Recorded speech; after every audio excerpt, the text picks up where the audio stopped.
আসসালামু আলাইকুম প্রিয় দর্শক, আজকের গুরুত্বপূর্ণ সংবাদে আপনাকে স্বাগতম। কলকাতায় পার্কে অপু উকিলের সঙ্গে আসাদুজ্জামান খান কামাল।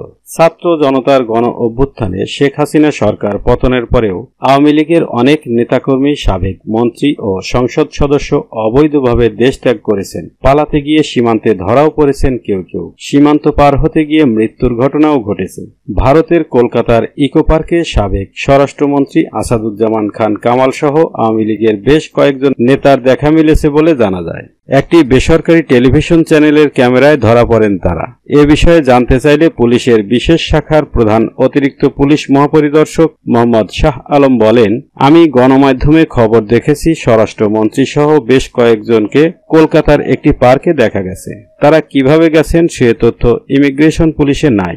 শাহ আলম বলেন, এতটুকু নিশ্চয়তা দিতে পারি, স্বরাষ্ট্রমন্ত্রী সহ যাদের দেখা গেছে তারা কেউ ইমিগ্রেশন ক্রস করেননি। ইমিগ্রেশনে তাদের দেশ ত্যাগের কোনো তথ্যও নেই। তাহলে কিভাবে গেলেন জানতে চাইলে পুলিশের বিশেষ শাখার প্রধান শাহ আলম বলেন, ইমিগ্রেশনে যেহেতু তথ্য নেই, অবশ্যই অবৈধ পথে গেছেন। হেঁটে যেতে পারেন, গাড়িতেও যেতে পারেন, স্থলপথেও অবৈধভাবে সীমান্ত পার হতে পারেন।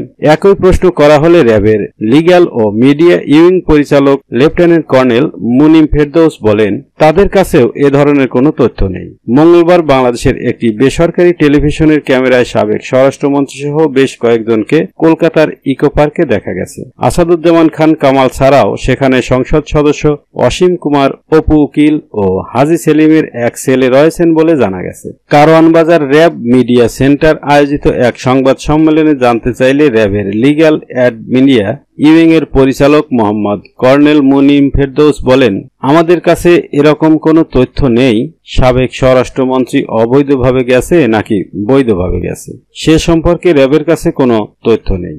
এখানে র্যাবের কোনো ধরনের উদাসীনতা বা গাফিলতির বিষয় নেই। আমাদের যে দায়িত্ব ও কর্মপরিধি সে অনুযায়ী সর্বোচ্চ কাজ করে যাচ্ছি।